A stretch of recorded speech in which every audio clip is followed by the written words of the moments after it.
Hello everyone, I'm back from Scotland, and I wanted to make a video about some of the differences in culture and other things between here and there, so here goes. First up, accents. Accents seem to be a lot more important, a lot more thought about, focused on over there than over here. People seem to be very proud of their local, very local, regional accents. People can just hear someone talk and tell what city they're from, in some cases what part of the city, and I've even started to be able to recognize a few of those. In America, accents are a lot less thought about.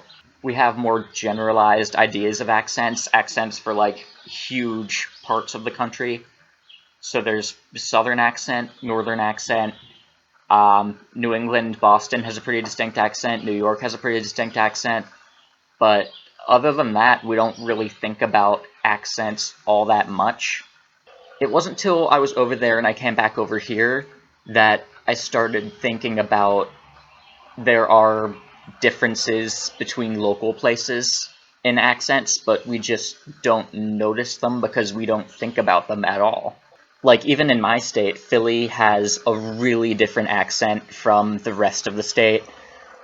Even in central Pennsylvania, East and West have some pretty different accents. Scranton has its own thing, I think, and Pittsburgh has really its own distinct thing, but we just don't think about it a lot. There's even Pennsylvania Dutch, they're their own thing, but we just kind of generalize it all when we think about it into Northern accent. And because we don't think about it often at all, fewer people are able to recognize little subtle differences in word pronunciation, like, oh, you're from this place. Like, oh, you're from this city. Something I noticed after I recorded, there's this one YouTuber I follow, Regular Car Reviews, and he also went to the UK recently, and he happens to be from the same state as me as well.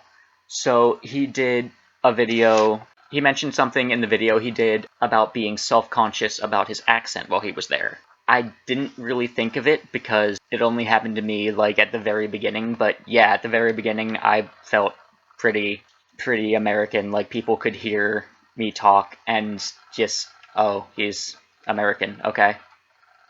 But towards the end, I sort of got over it. Like, yeah, they can tell I'm American, but so what? Like, they're not gonna look down on me for it as long as I don't do anything stupid. But yeah, towards the beginning, it was a little bit intimidating, knowing that you sound super different and knowing that everyone else has this ability to just hear accents and tell where people are from, especially when you don't have that same skill. I think my own accent is probably slightly thicker than other Americans too, so I think that probably added to that feeling a little bit. I also tend to talk pretty fast, and a lot of people over there would have to ask me to repeat myself after some stuff I said. So I had to like train myself to talk slower because not everyone could understand my accent.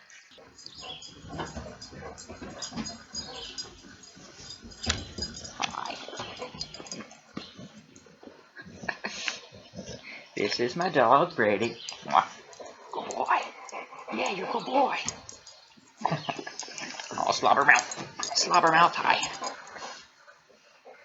What do you see? What do you see? Good boy.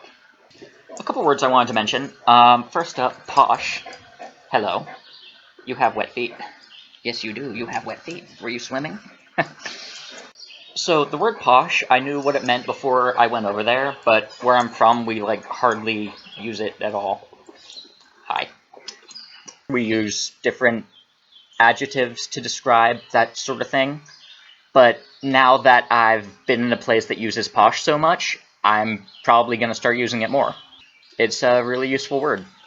Bathroom versus toilet?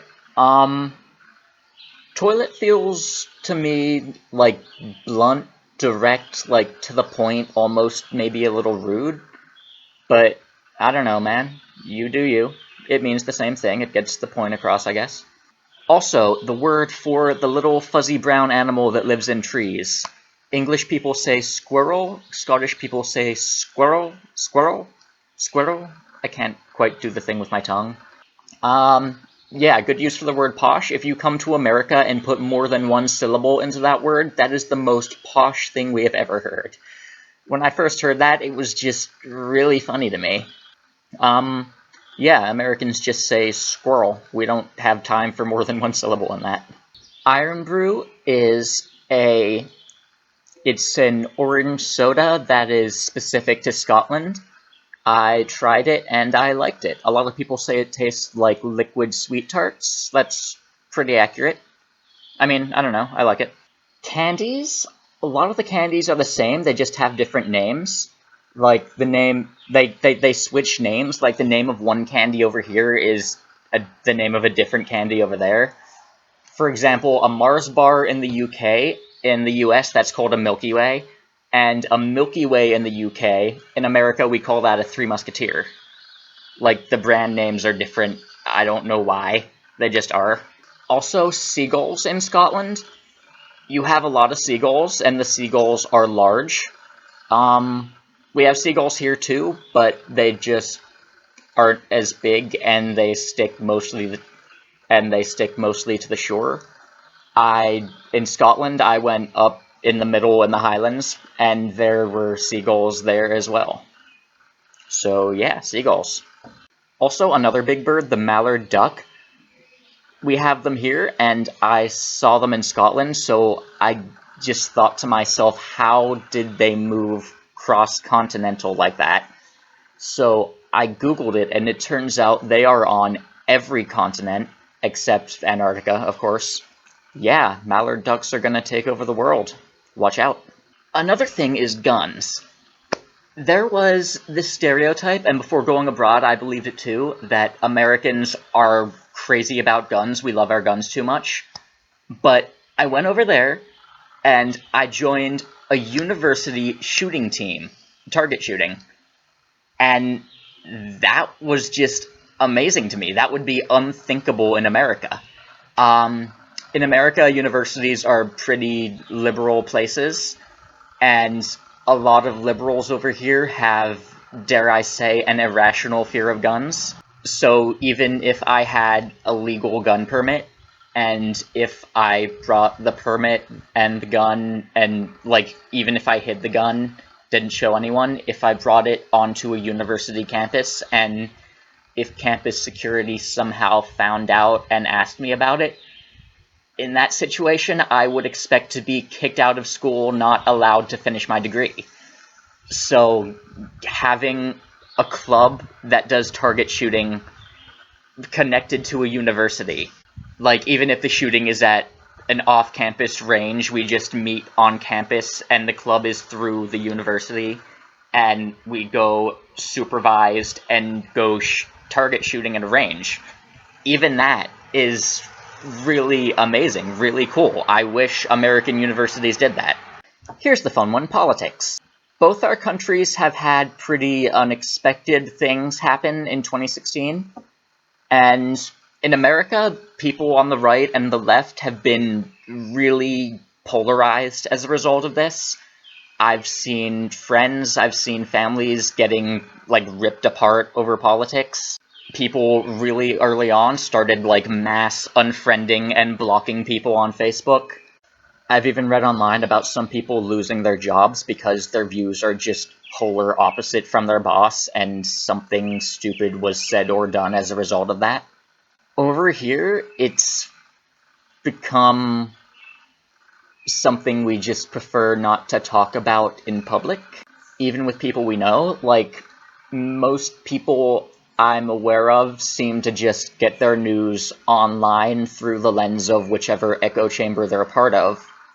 So that's where they do their thinking, that's how they decide what side they're on any particular issue. And as a result of that, there tends to be a lot less intelligent discussion over here than in the UK.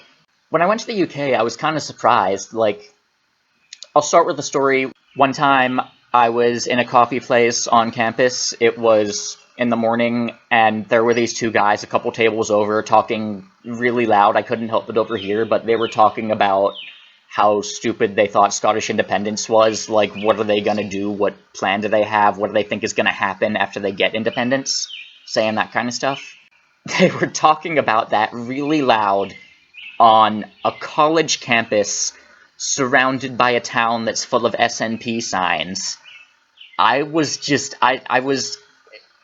waiting for some SJW to just pop out from behind a potted plant and start yelling at them, telling them to leave the building. But that didn't happen. They were allowed to have that discussion in a public place, not quietly. So that was pretty mind-blowing for me. Talking to people over there, I met people who are willing to accept that Trump has both good and bad qualities and are willing to have intelligent discussion about it without yelling or name-calling. So that was pretty awesome.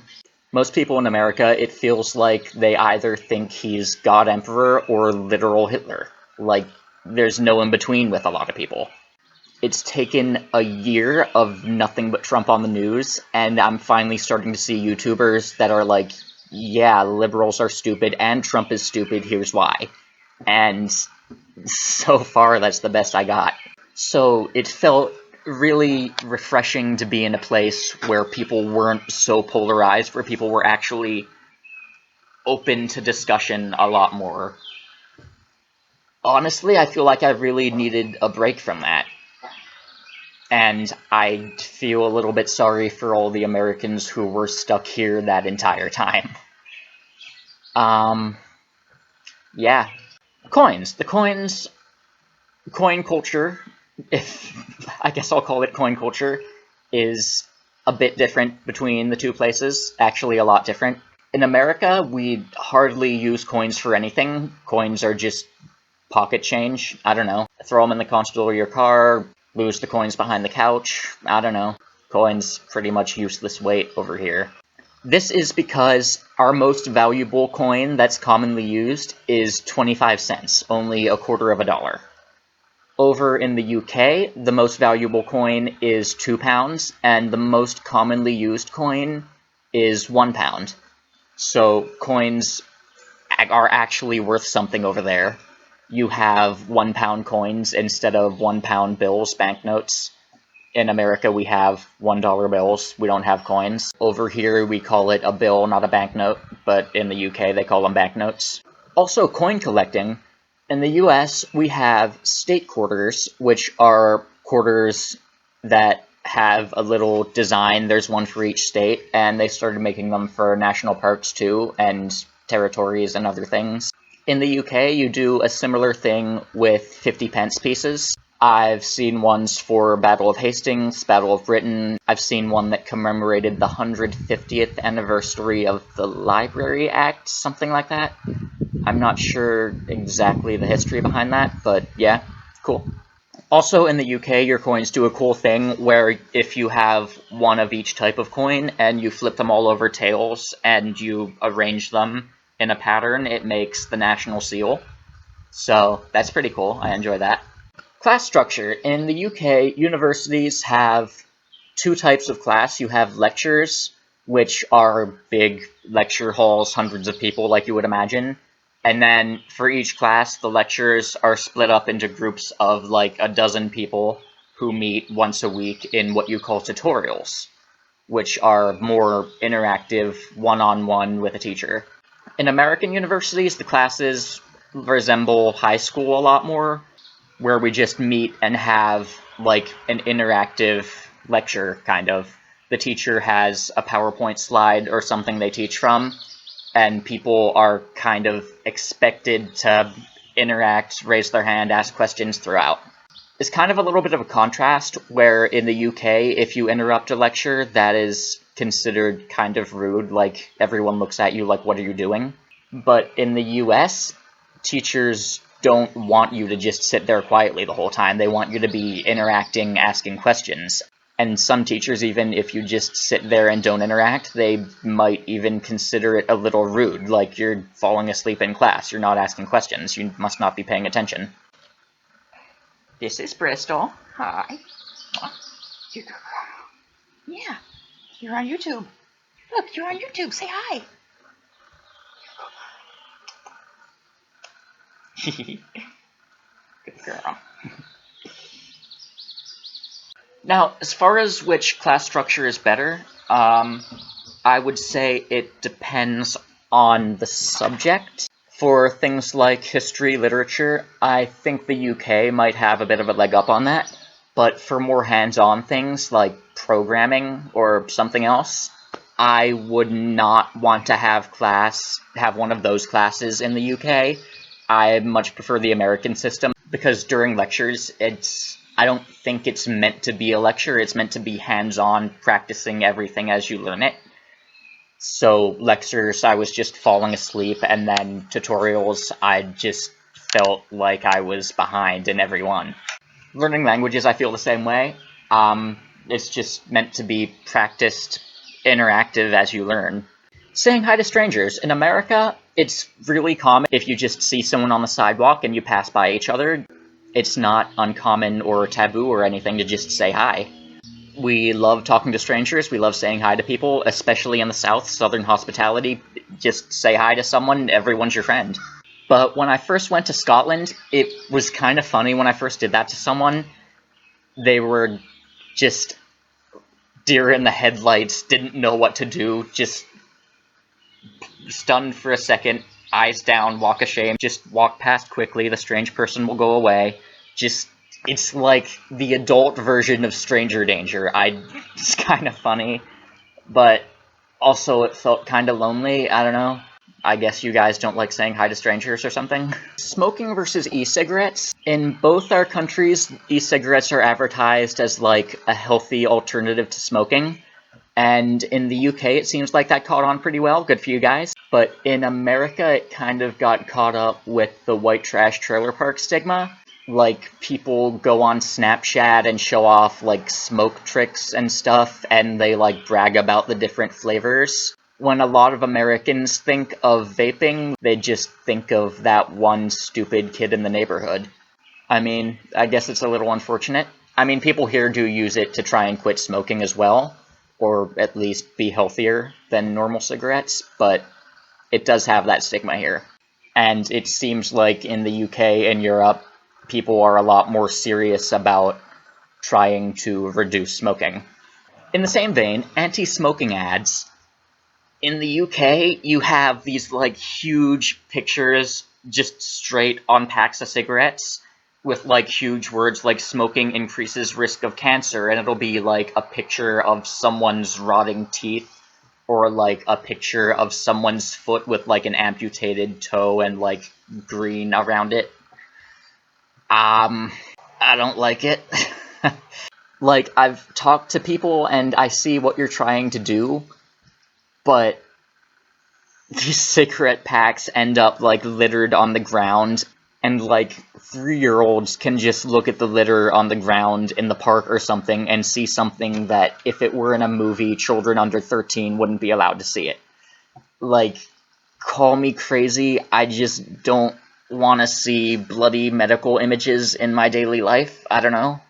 Also, I think it seems a little cruel, I don't know, unusual.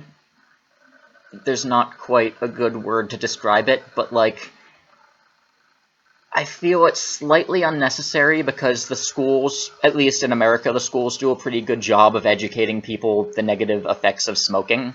And also, I feel like it enables people who just treat smokers like the other, like, disgusting, unhealthy people, when really they're just people. You don't know their reasons for smoking. Like, I don't even smoke, but I just don't feel the need to butt into other people's lives, make other people's decisions for them, even if I think they're making a bad decision.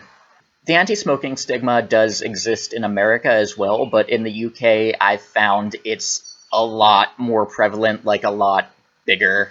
They really, like, shame people. I'd actually be curious to see depression rates comparison between American smokers and European smokers. I have a theory that they'll be at least a little bit higher in Europeans and UKs, but I don't know, that's just my theory. Empirical evidence for what it's worth.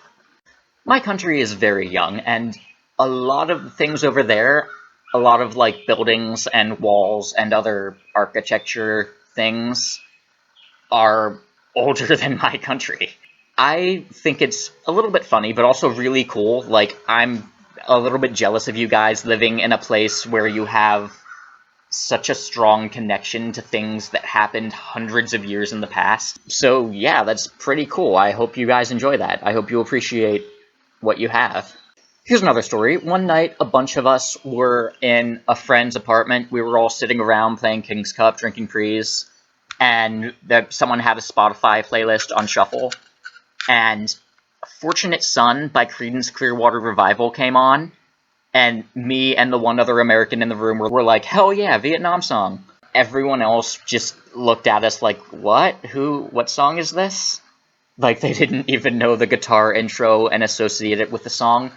That's kind of when it hit me. The UK doesn't have Vietnam. You guys weren't in the Vietnam War, and it feels kind of weird, because that's, like, it had such an effect on our culture, like, video games, movies, TV shows. It's to the point where we just associate that song with Vietnam video games. So it's kind of weird thinking that a place we have so much in common with just wasn't involved there. Especially considering all the wars we were allied in, both world wars, the Middle East, other places. I guess it's just weird thinking about that. I don't know.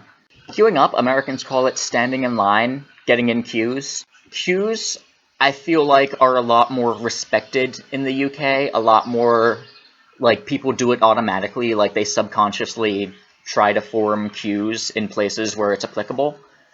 But in America, not as much.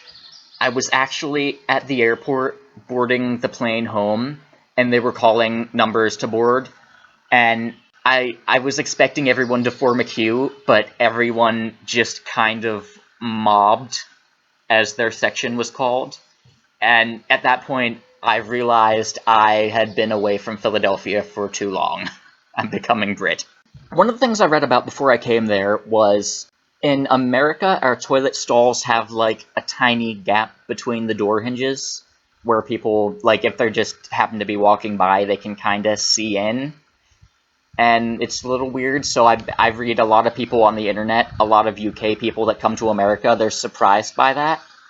And I went over there, and indeed, you do have, like, something blocking that gap in your toilet stalls in the UK. And also, the stall doors go taller and lower, too, so I appreciate the privacy there, but something you make up for it by not having separators between the urinal stalls. Americans have that, but a lot of places in the UK don't. I wish both places could have maximum amount of privacy in the bathroom, but yeah, I guess there's that. Time for weather. There is a stereotype that it rains a lot in Britain, and it does rain often, but it rarely rains heavy. What you call rain over there, people where I live call it a drizzle. A lot of the UK's rain, if I were planning to take a walk in the park, a lot of the rain there, it would not be heavy enough to interfere with my plans. Also in the UK, the rain is like, you don't know when it's coming. It might rain today, it might not. In America, usually the rain sticks within like a day and a half of itself. There's like a window there. Usually it's raining, usually heavier. Like if it's not raining now during that day and a half, it probably will be in 5 minutes. But then the whole rest of the week it's dry, probably. Granted, when I was there, I was on the east side of the island, so I've heard on the west side it gets worse. So there's that. Another thing, snow. When I was there, it snowed twice, and both snows were just a flurry, like barely enough to cover the ground. When I was born, the snow was 1 meter tall. Yeah, I'm not kidding. It snows. That was a particularly bad year for snow. We don't get snows that bad every year, but usually at least once a year we get a really bad snow, like half a meter or something. And then the rest of the season, it's just cold, usually not more snow, but when it is, it's light. Sometimes, like, maybe we'll get 2 or 3 storms in a year, but not usually. When I was thinking about the weather, I couldn't help but think of the Plymouth Rock Pilgrims. The Pilgrims are something Americans learn about really young. I imagine we learn about it at about the same age you learn about the Battle of Hastings. So the Pilgrims came here from England, and really famous, they weren't prepared for the first winter, and they got a really bad storm that they didn't know how to properly shelter or stockpile food. So a lot of people froze to death and died of starvation. The mortality rate, I'm not sure exactly what it was, but it was pretty high. Just thinking about the weather differences between our two places, it makes a lot more sense that they weren't prepared for that. So that's kind of a new way to view it that I hadn't thought of before, so that's pretty cool. Another thing having to do with the first English people to make colonies in America, we learn really young, it's kind of like drilled into our heads, they were Puritans, they came seeking religious freedom, and for that reason, because we learn it so young, I don't think a lot of people give it the critical thought it deserves of why they left, why they came here. So, while I was over there, I happened to run into the Toll Booth Museum in Aberdeen. It used to be the old city jail, but it's converted into a museum now.